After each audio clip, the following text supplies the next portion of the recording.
All right, good morning, everyone. Welcome to the March 7th meeting of the Mifflin County Board of Commissioners. We'll begin this morning with an invocation followed by the Pledge of Allegiance. Let us pray.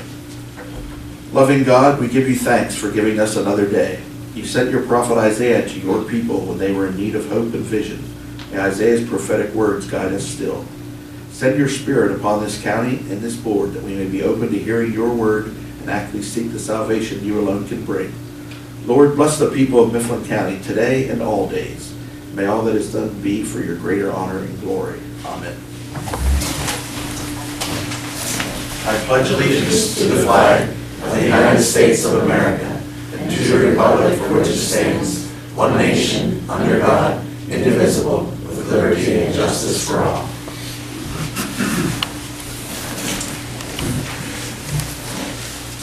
All right, since Commissioner Postal is not with us today, I will be stepping from the chair to second all the motions.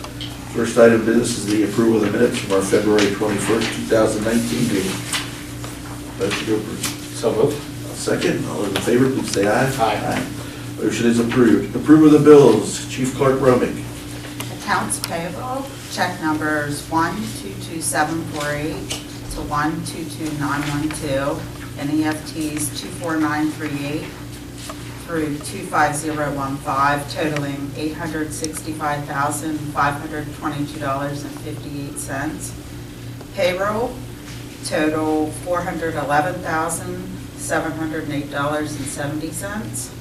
911 account, there's one check and 3 FTs totaling $1,310.34. LEPC account, there's 6 checks totaling $900.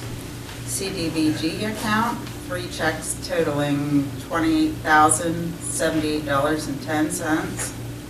CDBG home account, there's 3 checks totaling $27,292.65. Act 137 account, 4 checks totaling $4,592.99. And finally, Liquid Fuels Act 89, there's 1 EFT for $52.55. Thank you very much. A motion to approve the bills. So moved. Second, all those in favor, please say aye. Aye. Bills are approved. Treasurer's report, Treasurer Stevens. Our beginning balance was $501,128.37. We had deposits of $404,391.84. We transferred $500,000 from capital reserve. We had voided checks of $2,530.13, and we had interest of $882.23. We agree with the reading of the bills by Chief Clerk Rumnick and leaving us an ending balance of $131,701.29. Our liquid fuels account has $302,094 in it. Our Act 89 has $264,894.03. Our 911 has $1,850,414.42. Our LEPC has $24,300.90. Our liquid use fund has $193,197.91. Our capital reserve has $1,327,439.42. And our certificate of deposit has $3,054,389.22 and sole subject to audit. All right, thank you. Question for Deb? Not, motion to approve. Make that motion. Thank you. I'll second. All those in favor, please say aye. Aye. Treasurer's report's approved. Meetings and events, Commissioner Dunkel. Yes, in the interest of time, given the fact that we have a guest speaker here today, I will pass on this area. All right, thank you. I'll just quickly just state the line items. We had a meeting with Mr. Wheeler here a couple weeks ago.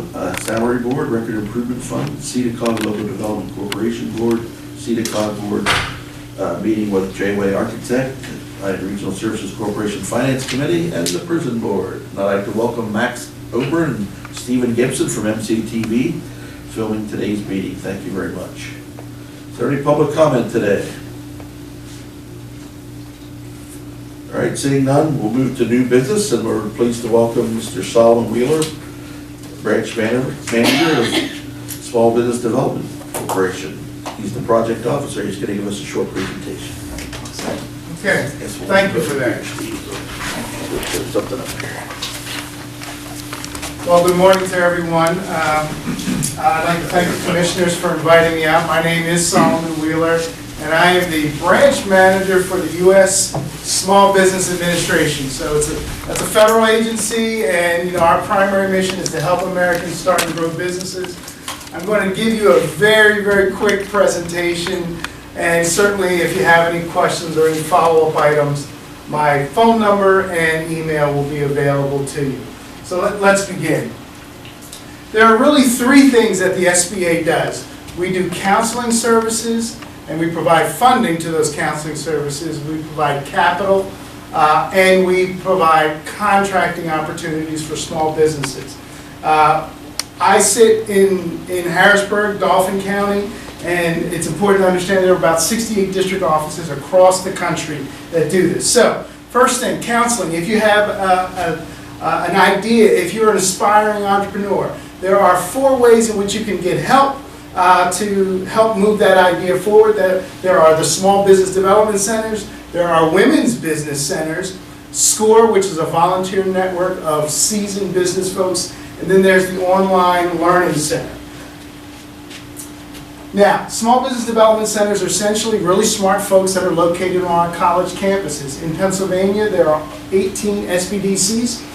Their SBDCs are located across this country, and we want to just encourage you, if you have ideas, if you need help, they can provide you with assistance in putting together a business plan. And oh, by the way, it's either free or very, very low cost. Everything from international trade, government contracting assistance, there are entrepreneurship workshop series, whether it's one-on-one consulting or group, whichever you prefer. For our area, some of the SBDCs are Bucknell University, and you can see the counties that they cover. Penn State covers Mifflin and Center, Lock Haven University, Clinton and Lycoming, and then St. Francis. So you are free to go to any of these university SBDCs. If you have any questions about them, I can put you in contact with their consultants. You'd schedule, just like you'd schedule a doctor's appointment. Give them a call, say, hey, Solomon sent me and I want some help with my small business plan, and they'll get you scheduled.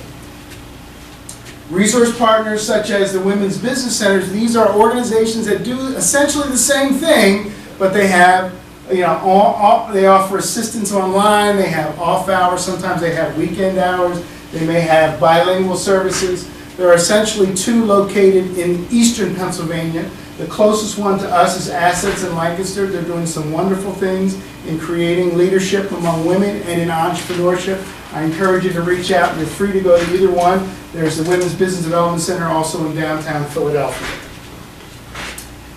So the important thing to take away from SCORE is that SCORE is a national organization of about 14,000 seasoned business folks that have been there and done that, right? So if you want to start a bakery, I want to connect you with someone in SCORE that's already done that. They can help identify some of the challenges and pitfalls and ways in which you can hopefully position your business for success. Our local closest chapter would be Susquehanna SCORE in York, but you can call them up, and if they have a counselor in the area, they will meet with you in a local coffee shop. So, very powerful organization. The mentor program is probably their best feature. In terms of the Learning Center, this is simply an online tool. So if you don't want to get up out of your pajamas, get yourself a strong cup of coffee, and you can go on, and there are videos, there are tutorials, there are classes that you can take that are kind of canned and bottled. And the idea is that if you want to learn how to write a business plan, start your business, this is a great place to start.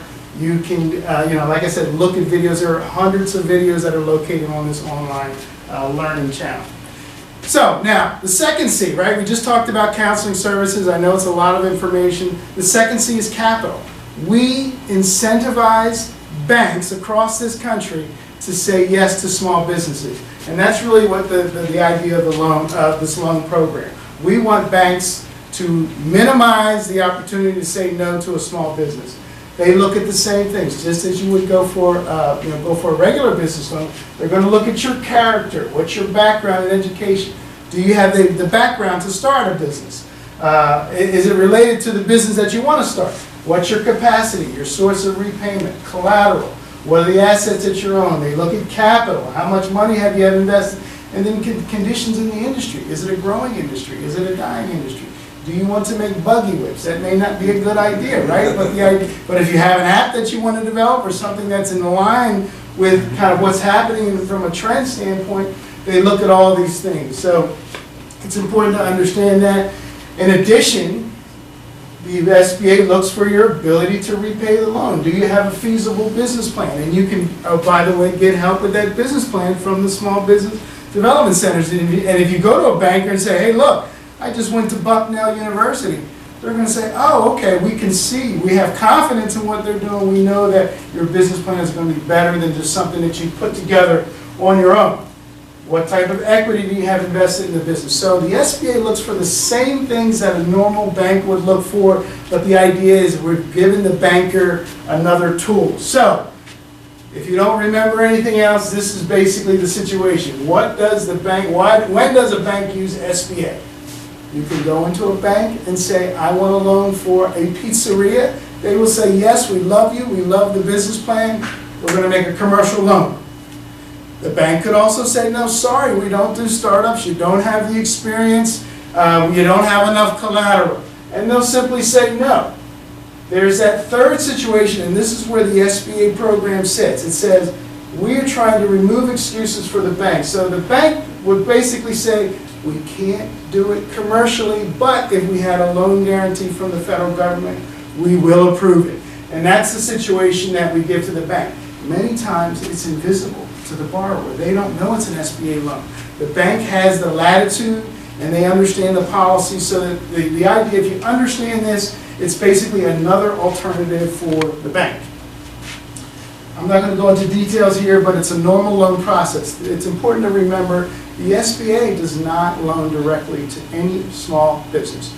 We simply put the policy together and the banks say, I agree to follow the rules, and the banks will execute the process from taking the application in, approving by the lender, there's approval by SBA, they send us the information electronically, and then they go ahead and disclose, close on and disperse. The loans typically take 45 to 60 days. It can be shorter than that, but this is where we've been trying to do everything electronically, submit everything online, so the idea is the process has gotten quicker, but that's generally the time frame that you're looking at for a business loan. Now, let's talk a little bit about financing. What exactly is a small business? 96% of all 28 million businesses, and that is the official number for businesses in the U.S., are eligible for the program. The SBA is not for the big behemoths, right? The Lockheed Martins, the Coca-Colas, the Boeings of the world, they don't need help from the federal government. They got lots of money. So the SBA looks at your revenue level and they look at your number of employees. And if you're below those levels based on this NAICS code system or North American Industry Classification System, then you're small. Construction management, 33.5 million. If you're below that, you're considered small. So it's a very wide net that we cast. And the idea is to make sure that as many businesses qualify for this policy, for this program. One thing that we always get, do you have free money? Everyone wants free money. Free money is a good thing. But these are tax dollars we're working with, right? So it makes sense that at the end of the day, we do not offer grants. But if you are a nonprofit, mission-driven organization and you are fulfilling a service that's maybe in between what's offered in the private sector and the government, you may have an opportunity through federalgrants.gov. That's the first place that I would go to look for opportunities to talk about irrigation, or to help with domestic abuse, or to talk about any issue that's not really being fully addressed by either the private sector or government. At the state level, newpa.com, and that's all I'll say about that. Grants are available, not through the SBA though. Just a couple of programs I'm going to highlight. These are the kind of the flagship programs: the 7A program, Express Loan, Micro Loan, and 504. Now, again, some of the benefits that we've mentioned, I mentioned already, but I'll say it again. Startups are riskier, therefore, this is a place in which SBA loans can be helpful to banks. Longer repayment terms. No balloon payments. A bank is not allowed to put a balloon payment in place when they use an SBA loan program. Generally, no prepayment penalties, and inadequate collateral is not an excuse to decline a loan. Again, lender's role is they take in an application, they make the decision, they're servicing, and they do the collection. So again, all of that is housed on the bank side. The 7A program, we do about $500 million, or $500 million in eastern Pennsylvania alone in SBA loans. About 70% of it is through the 7A program. The program is very flexible. You can use it for working capital, inventory, lines of credit, etc. You have up to 10 years to pay back working capital. That's the making pay. You need to make payroll this Friday, but you're not going to get any receipts in. You can draw it out on your line, and that payroll amount, you have up to 10 years to pay that back. Machinery and equipment, up to 10 years of useful life, and real estate, up to 25 years. So if you're buying a building with that pizzeria, then you can have up to 25 years to pay that back. So that's where we allow the banks to go out that far. Hopefully that's clear. There's a lot here. All I will say is that interest rates for SBA loans are prime plus 2.25% to 2.75%. That's about 7.5% to 8.5%. Interest rates are going up. I will say that that's the ceiling, right? So the federal government says you cannot charge the small business owner more than 7.5% to 8.5%. You can negotiate lower, which is a good thing. If you can get it cheaper somewhere else, please go do that. But we're just simply putting a ceiling in place, and there's some additional percentages that they can add on. But the point to take away from this slide is that we try to make it a competitive rate so that it's attractive to the small business owner.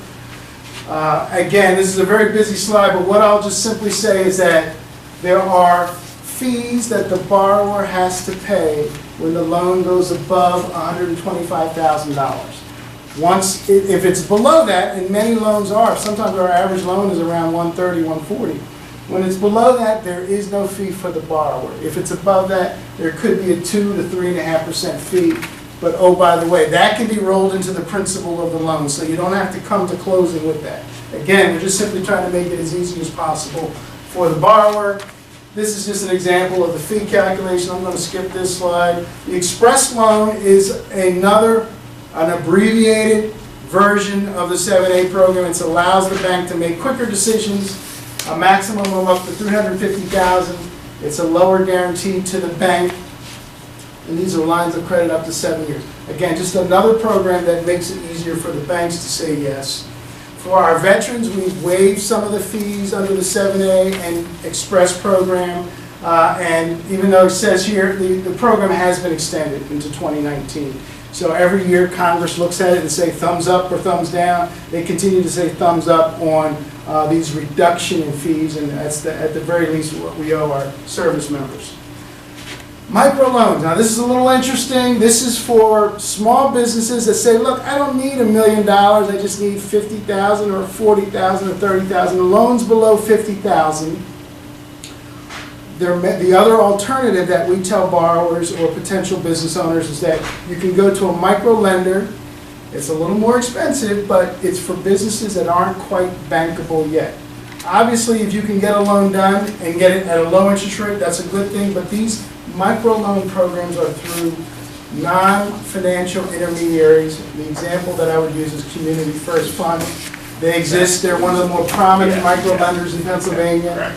And again, small dollar loans, they actually do, $1,000 or $2,000. They actually will do small loans. They'll actually loan based on the value in your vehicle, for example. That's not their preference, but the point is that a micro lender will give you more support. They'll hold your hand. They'll help you write a business plan. It's a lot more support than what you would typically get from a bank. And you can see the website there. There are lots of micro lenders in the state of Pennsylvania that you can look up. And if you have questions about it, please don't hesitate to call me or send me an email. The 504 program, now these are for the bigger projects. This is an economic development program. It's long-term financing, low interest rate. The idea is that if someone wants to build on land, they want to get large machinery, they're looking for infrastructure improvements, there are businesses that could potentially work with some of our development organizations and take a loan out.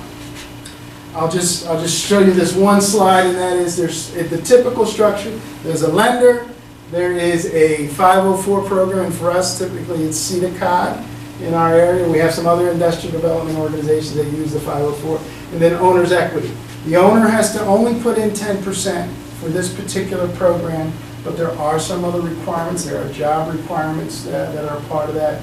If it's a single-purpose building, an example might be an oil change place, like a Jiffy Lube, right? Once you put those bays into a Jiffy Lube, that's what you gotta use it for.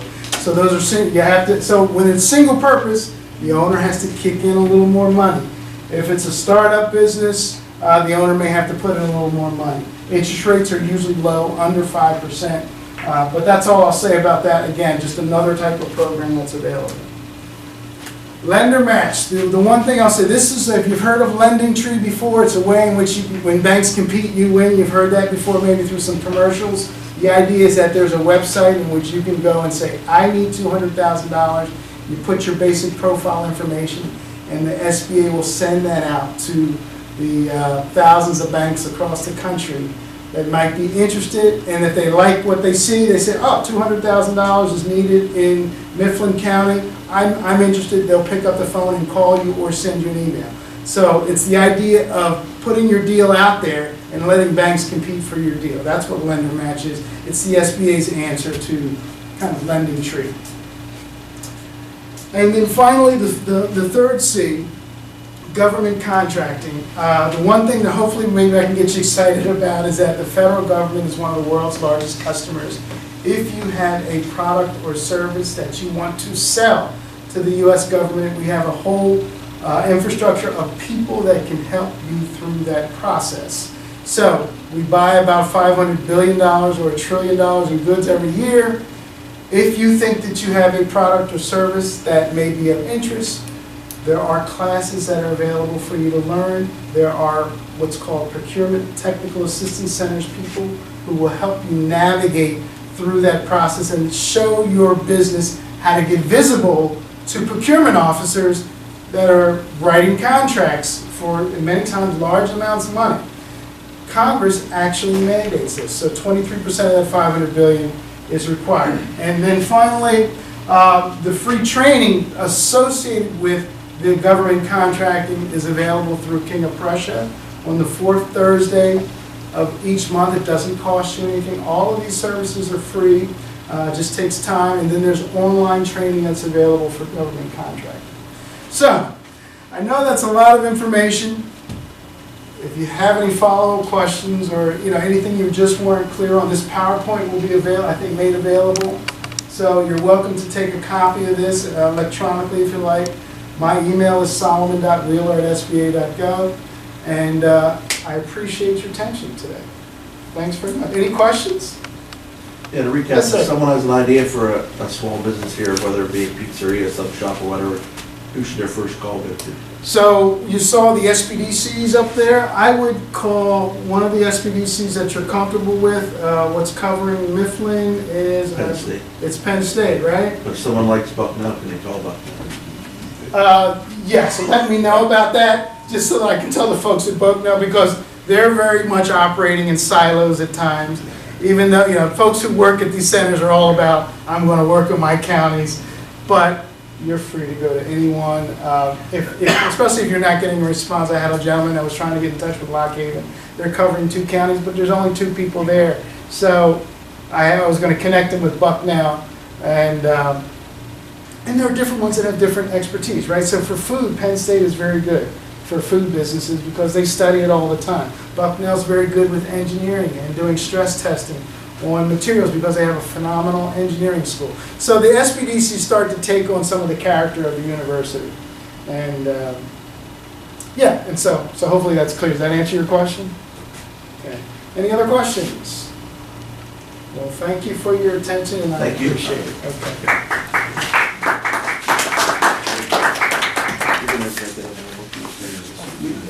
Okay. And do you want to forward that to Joe then, so you can use it for reference? All right. Thank you, sir.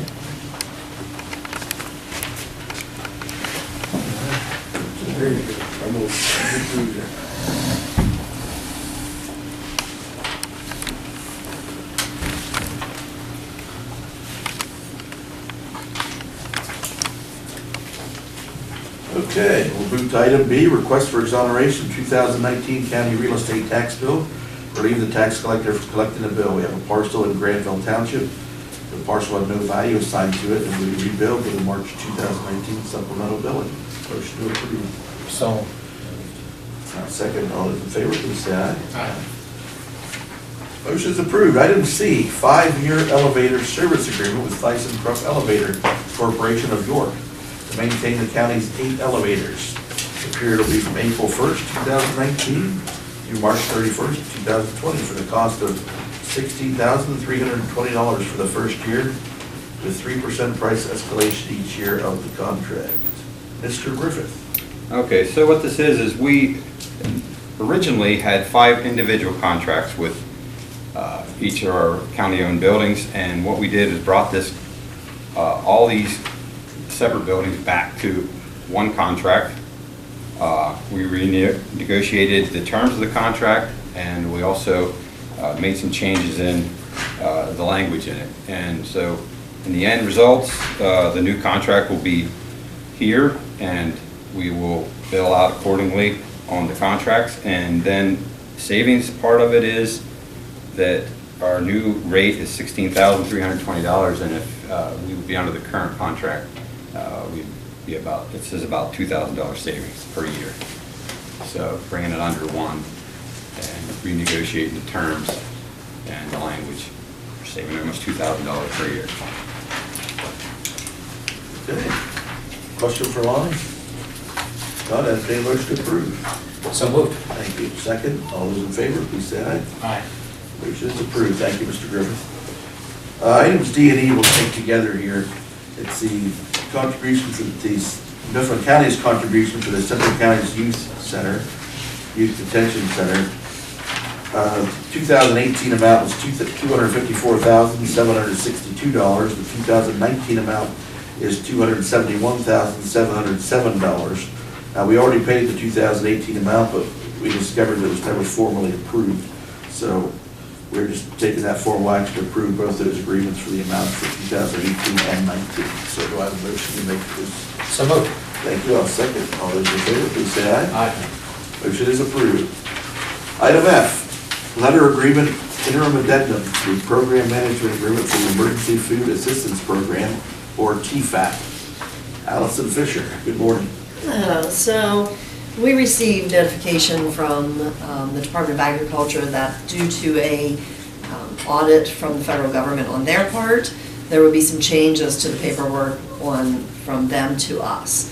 And so this is what this is. There's going to be additional language added in. And really, I don't see a lot of changes on our part. It's just some, I think, additional assurances for the state to give to the federal government that they're doing the program the way they should. The biggest thing is, and we've done it every year, there just was no language in it. We have to run a report to make sure none of the vendors that we utilize are on the disbarment list. So it's just some little things like that. At the county level, we've always done those things because our state monitor told us we needed to. So I think they just had some informal things they were doing, but the language wasn't in the contracts, and they need to do that. So I didn't see anything extra that we have to do that we haven't already been doing. I just think they're putting it on paper now, so, but we have to sign it. Will this involve much additional time on your part? No, it won't be, because like I said, we've already been doing all of those things anyway. So there is, the only, extra, if at all, we always sign the agreement once every 5 years, so they're gonna require we do it every year now.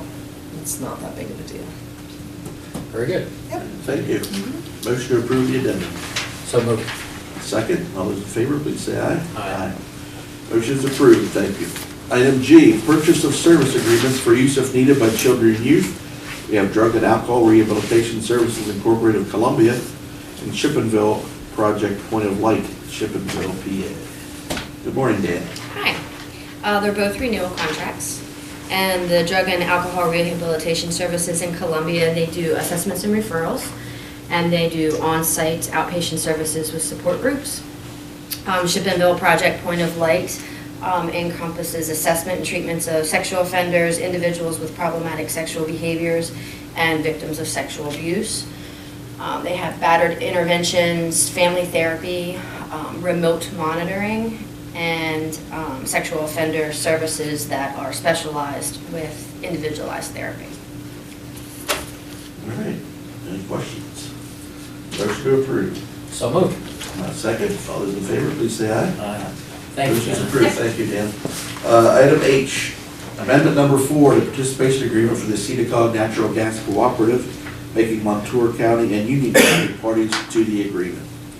You may recall a few years back, Mifflin County is one of 3 counties we were on with Senator and Clinton to start the Cedar Natural Gas Cooperative. And since we started it, some other counties in the Cedar region have joined.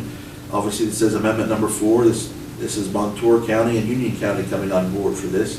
So we have to take this action so that they are now included in the cooperative agreement. So, motion to approve that. I make that motion. Thank you. I'll second. All those in favor, please say aye. Aye.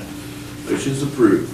Item I, memorandum of understanding between the County of Mifflin and the Borough of Lewistown regarding the extension to the walking trail.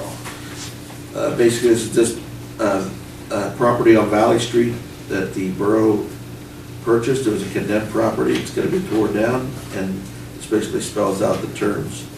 For that, do you have any comment on that, Solicitor Snook? Well, I think you got them backwards, Chairman. Oh, okay. So I think the first one I see on the list is the walking trail, but I don't see that in my packet. But yes, what you have is, you have 2 memorandums really of understanding or agreements. In the first one, the borough is going to agree to assume the long-term maintenance and easement obligations under a proposed extension of the walking trail. Whether it happens or not, I don't know. It's really grant dependent, but you can't go forward with it until we had this agreement with the borough. So they've approved it, and it's up to us to go ahead and approve this memorandum of understanding that it really memorializes the fact that we'll go forth and apply for the grant, try to get it done. And if we do, they're going to take care of the long-term maintenance. Hook it up with the rest of the trail as it comes through by the way. Okay. My apologies for jumping the gun here. That's all. The first one was the memorandum of understanding between the county and the borough regarding the extension to the walking trail. So do we have a motion to approve that? So moved. Thank you. I'll second. All those in favor, please say aye. Aye. Motion is approved. Now we have the cooperation agreement between the county and borough for the demolition of the blighted property. Do you have anything to add there? The borough is going to, as you know, we've been talking about this for a while. There's this property at 672 and 674 Valley that the borough is going to raise. They're going to use some of, we're going to assist them. We're going to pay up to $10,000, no more than that, but 50% of their actual demolition costs to help them get a start. And these money's going to come out of funding that we established some time ago. It has, when lawyers record deeds, they charge extra money for this. And this is exactly what that money's supposed to be for. Okay. Before we have a motion on this, I just want to mention the fact that this funding will be available to any municipality within Mifflin County. This is just not geared to the borough of Lewistown. So it will be available to any municipality. It is indeed a partnership between municipalities and the county, and we're excited to offer that to our various municipalities. All right. Motion to approve. So moved. Second. All those in favor, please say aye. Aye. Motion is approved. Item K, offer for a parcel located in Derry Township is currently in the repository for unsold properties. The offer is $5,169. Motion to approve. So moved. Second. All those in favor, please say aye. Aye. Motion is approved. Item L, acceptance of proposal for 5-year lease agreement with Edwards Business Systems for county copier equipment and maintenance services. Do we have Aaron here today? Would you like to talk a little bit about this process? Yeah, so basically for the past 5 years, we've had a service agreement with our current vendor Quality. That agreement is at an end at the end of this month. So we entertained a couple proposals from different vendors. We decided that Edwards Business Solutions would be the best fit for the county. We should be getting almost all new equipment, all new copiers, and we'll be getting service through Edwards at better print rates. So we should be saving the county probably between $2,500 and $2,800 per month in printing costs. And this is just an acceptance of that we'd like to do business with them and move forward with the project. Okay, thank you. Aaron, I'd like to commend you for the work that you did in this and for the fact that it will be saving the county money. Thank you. Happy to do it. All right, motion to approve. So moved. Second, all those in favor, please say aye. Aye. Motion is approved. Finally, item M, personnel. We have the resignation of Bruce Sumner from part-time corrections officer effective February 15th. Resignation of Dakota Baumgartner from part-time corrections officer effective February 23rd. Promotion of Gabrielle Mink from part-time to full-time LPN at the correctional facility effective March 1st. Hiring of Tanya Minor as domestic relations receptionist effective March 4th. Promotion of Michaela Rudenbaugh from caseworker 1 to caseworker 2 effective March 7th. Promotion of Brenda Dobson from caseworker 1 to caseworker 2 effective March 7th. The resignation of Kristen Lindsay from caseworker 3 effective March 29th. Do I have a motion to approve these personnel items? So moved. Thank you. I'll second. All those in favor, please say aye. Aye. Motion is approved. That concludes our business agenda for today. We stand adjourned.